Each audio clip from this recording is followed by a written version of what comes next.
네, 미국 증시 분위기를 생생하게 전해드리는 이항영의 월가이드 시간으로 이어가겠습니다. 오늘도 MTN 이항영 전문위원과 함께합니다. 안녕하세요. 네, 안녕하세요. 네, 미국 증시가 반가운 랠리를 보여줘서 일단 좋기는 한데요. 아까 전에 유튜브 채팅창에 김수현님께서 말씀해 주셨다시피 요즘에는 방향성을 도저히 모르겠는 것 같아요. 오늘 상승 어떻게 해석해 보면 좋을까요? 네, 맞습니다. 그 주가가 이제 모처럼 이제 반등했지만 그 시청자분께서 지적하신 대로 어떤 방향성을 아직까지 우리가 좀 확신을 갖고 얘기하기는 좀 어렵죠. 왜냐하면 모든 것이 지금 출발점이 인플레이션이라는 금리 문제도 있겠지만 어찌됐건 러시아 우크라이나 간의 지정학적 이슈 거기 이제 서방 국가 다른 나라들이 엮여 있기 때문에 이거에 대한 불안감은 우리가 지울 수 없다라고 저도 그 부분에 동의한다 이렇게 말씀드리고 싶고요.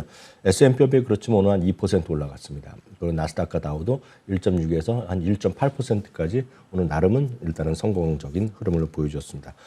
그렇지만 지난 주말 대비 보면 여전히 주식시장은 약간은 아래에 아직 머물러 있다라고 이해하시면 되겠고요. 어제와는 완전히 딴판입니다. 어제와는 달리 오늘 11개 섹터가 모두 올라갔고요. 어저께는 에너지 섹터만 좀 강했는데 오늘은 에너지 포함해서 금융주가 또 모처럼 많이 올랐고요. 기술주 등이 오늘 주시장의 반등을 주도한 하루가 되겠습니다. 두 가지 정도를 이제 굳이 오늘 이제 반등한 것을 이유다면 두 가지 정도 있겠죠. 제롬 파월 의장 이틀간에 걸쳐서 의회 증언이 있는데요.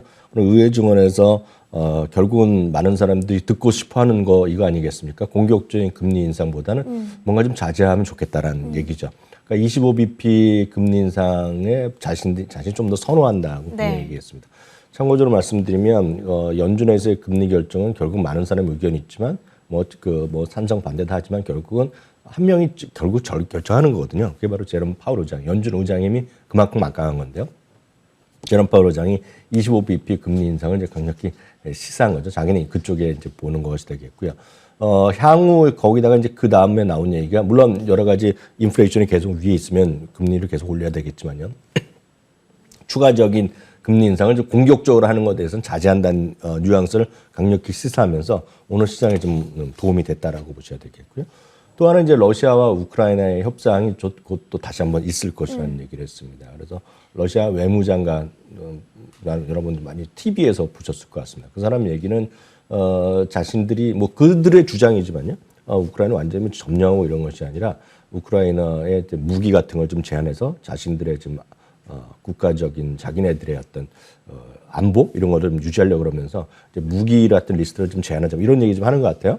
그런 것들이 시장에 일단은 호재로 반영되는 것 같습니다. 그렇지만 이건 앞으로 지정학적 위험은 계속될 수밖에 없다라고 보셔야 되겠습니다. 그런 관점에서 시장 오늘 반등했는데요. 관련해서 에드워드 존스의 수석 투자 전략가는 이런 얘기를 하고 있습니다. 지정학적 불안성은 분명히 유지되고 있죠. 그렇지만 그렇다고 해서 미국의 어떤 펀더멘탈에 큰 변화가 있느냐.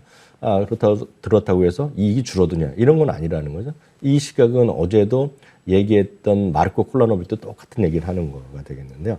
이런 거죠. 펀더멘탈은 여전히 작년 대비 성장률은 이익의 증가는 분명히 낮지만은요. 밸류에이션 부담은 분명히 낮아졌다는 겁니다. 이게 밸류에이션 부담이라는 걸 쉽게 해서 우리가 흔히 해서 멀티플이라고 얘기하는 건 바로 그건데요. S&P 500 기준의 12개월 실적 기준 PR이 18.5배로 떨어졌습니다. 지난 주말 기준으로. 5년 평균을 보면 여기 가운데 초록색 선을 보면 5년 평균이 18.6배거든요. 그러니까 5년 평균 이하까지 지금 PR, 밸류에이션이 낮아졌기 때문에 주시장은 한마디로 싸다는 얘기죠. 그렇다고 밸류에이션이 낮아도 무조건 올라가는 건 아니거든요. 다만 이런 것을 보면 미국 시장은 분명히 작년 내내 그리고 최근 5년 중에 보면 가장 낮은 수준까지 좀 와 있다. 평균적으로 보면 그 정도까지 이해하시면 되겠습니다. 상품 가격도 같이 좀 보겠는데요. 유가는 오늘 진짜 거침없는 상승세를 계속 보여주고 있습니다. 110달러까지 돌파해서 112, 113까지 오늘 갔다 오는 모습이 되겠고요. 10년물 금리는 어저께 이제 급락했었는데요. 오늘 좀 반등하는데 일단 성공했습니다. 금값 달러는 다 마찬가지입니다. 여전히 불안한 가운데 오늘도 한번 다시 그 직전 최고가로 넘어서는 모습 시도를 하다가 결국은 어제 대비 금값과 달러 모두 소폭이나 안정된 흐름을 보인 것이 오늘 시장의 특징이 되겠습니다. 네, 오늘 시장의 특징주들도 하나씩 확인해 보겠습니다. 어제 장 마감 이후에 세일즈포스의 실적 결과가 발표됐는데 좋은 결과였던 것 같아요. 네, 맞습니다. 세일즈포스는 아시다시피 마크 베네프가 창업한 회사면서 고객 관계 관리에서는 세계 최대의 회사입니다. 특히 이 회사는 다우 30에 들어가 있기 때문에 중요성을 갖고 있겠죠. 상식적으로 이제 마크 베니어프는 아시는 분 계시겠지만 그 출발 자체가 그 스티브 잡스의 그 인턴으로 출발한 사람이거든요. 그 정도는 이제 그만큼 이제 많은 사람들 존경도 받고 그런 뭐 특이한 기이한 행동도 하는 분이지만 어쨌든 마크 베니어프의 세일즈포스인데요. 주당 이익이 깜짝 실적이 나왔습니다. 74센트가 전망됐는데 84센트가 나왔고요. 매출도 오버됐습니다. 가이던스도 긍정적으로 원리가보다 예상치보다 나왔습니다. 오늘 주가는 음봉이 나왔습니다. 3%까지 올라가다가 결국 1% 남짓으로 끝났는데요. 투자 의견이 바뀐 곳은 없지만 이제 그동안의 주가 워낙 내려가면서 이제 리뷰가 없었던 탓이 되겠는데요. 목표 주가는 2곳 정도 올리고 6곳 정도가 목표 주가 하향돼 있지만 전체적으로 보면 지금보다 여전히 상승 여력은 꽤 높은 것이라는 것이 일반적인 시각이 되겠습니다. 오늘은 어저께와 달리 이제 대부분이 다 반등했다고 말씀드렸고요. 특이한 것은 앞서 말씀드렸던 세일즈포스 포함해서 다우 30개 종목이 전부 다 올라간 또 그런 기록을 세웠습니다.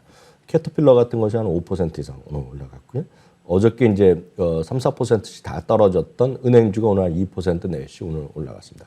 JP모건과 뱅크 오브 아메리카도 오늘 상승했고요. 애플 같은 경우에 이제 이번 8일 날이죠. 소위 아이폰의 그 저렴이 버전이 또 나온다고 합니다. 아이폰 SE가 나온다고 하는데 시형이 나온다는데요. 뭐 그런 것을 포함해서 오늘 주가는 반등했다라고 보셔야 되겠습니다. 오늘 특이한 거로 보면 제일 많이 올라간 것 중에서 보면 노드스트롬입니다. 노드스트롬은 이제 미국에서 몇 개 남지 않은 이제 시계에서 백화점 라인이라고 보셔야 되겠는데요. 기대 이상 실적을 발표한 데다가 노드스트롬도 이제 시계에서 그 디스카운트 스토어를 따로 별도로 브랜드를 갖고 있는데요. 그쪽에 대한 기대감을 표명했습니다. 어찌됐건 주가는 워낙 많이 떨어져 있기 때문에 그럴 수도 있지만 무려 40% 가까운 오늘 급반등을 했다라고 보셔야 되겠고요. 다음 포드입니다. 포드는 전기차 사업 분야에 대한 스피너프, 분사 가능성이 계속해서 얘기가 되고 있는데요. 어찌됐건 포드가 됐건 GM이 됐건 지금은 어느 나라 자동차, 웬만한 자동차가 다 똑같거든요. 차가 없어서 못 팔리는 세상이기 때문에 언젠가 그 공급망 이슈가 다 회복되는 시점에 가면 저는 자동차 주식들이 다 괜찮을 것 같은데요. 여하튼 포드가 오늘 그런 것들이 반영되면서 오늘 주가 좀 올라갔고요. 소파이라고 많은 분들도 젊으신 시청자분 좋아하시는 분 많을 텐데요. 나름 오늘 깜짝 실적을 발표했고요. 부킹홀딩즈는 지난번에 실적 발표한 이후에서 약간 소극적으로 발표하면서 주가 레벨 갭 하락한 상태인데요. 에버코어 IS에서는 매수 의견으로 상향하고요. 목표 주가를 2,500에서 2,900달러로 올려놨습니다. 한편 오늘 호텔 관련주를 비롯한 리오프닝 관련된 주식들 다 올라갔는데요. 뭐 라스베가스 샌즈를 비롯해서 소위 라스베가스 그 카지노 호텔 이런 것들이 오늘도 전부 다 반등한 하루가 되겠습니다. 네, 이렇게 오늘장에 전해졌던 특징주들 모두 정리를 해보고요. 이제는 앞으로에 대한 얘기를 조금 해보려고 합니다. 우리가 지금 3월 3일이잖아요. 3월의 초입에 와 있으니까 이번 한 달 동안 주식시장 흐름이 어떨까 이런 궁금증이 있거든요. 그렇다면 과거 3월의 퍼포먼스가 어땠는지에서 힌트를 얻어볼 수 있을까요? 네, 평균적으로 보면 3월의 증시의 상승 확률, 그러니까 1900년대 이후부터니까 거의 120년의 역사를 살펴보면은요, 평균 등락률이 한 0.65%이기 때문에 그냥 시장 평균 정도 올랐다고 보셔야 되겠습니다. 왜냐하면 미국의 평균 상승률이 그 120년의 역사를 보면 평균적으로 한 9% 정도, 8% 정도 되거든요. 그렇지만 실제로 보면 그 이번에도 0.65%가 3월의 평균이었다는 것은 그냥 평균 수준이라고 보셔야 되겠고요. 상승이 70번 그리고 하락이 52번 있었습니다. 상승 확률은 57%였다라고 이해하시면 되겠고요. 하나 더 보면 S&P 500이 3월 1일 현재 보면 고점 대비 11.2%가 떨어져 있습니다. 여전히 조정 국면에 여전히 있는데요. 물론 가장 원하는 것은 그 고점 대비 10에서 15% 정도로 이제 마감되면 이제 가장 행복한다는데 만약 그렇게 이제 마감됐다고 예상을 하면요. 1년 후에 평균적으로 그다음 시기에 21%가 올라갔고요. 2년 후에 36.5%입니다. 그래서 이게 저점은 지났는지 저점은 계속 어떤지 모르겠지만 지금 시점에서 물량 무리해서 줄일 필요는 없을 것 같다는 것이 어떤 통계적으로 좀 확인된다. 하고 일단 이해하시면 되겠습니다. 네, 지금 보여주신 걸 보니까 3월이라고 하는 달 자체가 좀 아리까리한 것 같아요. 네네. 위로든 아래로든 정체성이 그렇게 뚜렷한 달은 아닌 것 같습니다. 그러니까 이런 기간에는 오히려 여러분들께서 종목 공부를 해보시는 기회로 삼아보시면 좋을 것 같은데, 그래서 오늘 위원님께서 마지막으로 준비해주신 내용이 바클레이즈에서 오늘 업데이트해준 이 변동성이 조금 적은 종목들의 리스트가 있네요. 네, 맞습니다.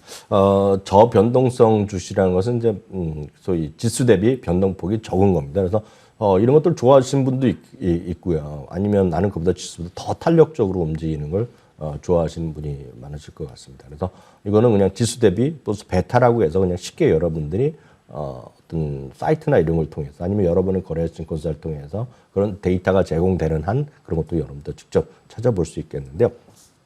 그런 것들 관점에서 바클레이즈가 변동성이 하위, 변동성이 낮은 한 20% 종목, 그리고 섹터별로 되겠죠. 그리고 매수견을 갖고 있고 목표 주가까지의 괴율이 한 10% 정도 여전히 남아 있는 그런 주식들을 뽑아놔서 이제 그 안에서 선정을 했습니다. 종목들을 리스트를 보면 아마 대부분이 익숙한 것들이 꽤 있습니다. 특히 이제 닥터페퍼 같은 거 여러분 좋아하시는 분 계실 것 같고요. 코카콜라, 월마트, 그리고 에너지 회사들이 몇 개 들어가 있는데요. 이 중에서 보시면 월마트 같은 경우가 대표적인 것이 들어갑니다. 월마트도 여기에 들어갈 수 있겠고요. 코스트코 같은 것도 마찬가지라고 일단 이해하시면 되겠습니다. 그리고 코카콜라 그리고 닥터페퍼 이런 것은 그냥 지금 현재 사상체육가 수준을 계속 가고 있습니다. 오늘도 코카콜라는 사상체육가에도 바짝 다가선채 마감됐고요. 그리고 큐리드 닥터페퍼도 마찬가지인데요. 여기서 잠깐 말씀드리면 이제 그 펩시 같은 경우에는 약간 요즘 처져 있습니다. 그래서 네. 펩시가 러시아의 매출 비중이 상대적으로 높거든요. 그래서 그런 것들이 좀 시장에서 악재로 반영되고 있다라고 참고로 말씀드리겠고요. 이런 것들을 개별 종목으로 여러분들 찾기 쉽지 않습니다. 그래서 이런 쪽에 관심이 있으신 분은 USMB라는 블랙락에서 하는 아예 저변동성 ETF와 그 종목들을 모아놓은 ETF가 있거든요.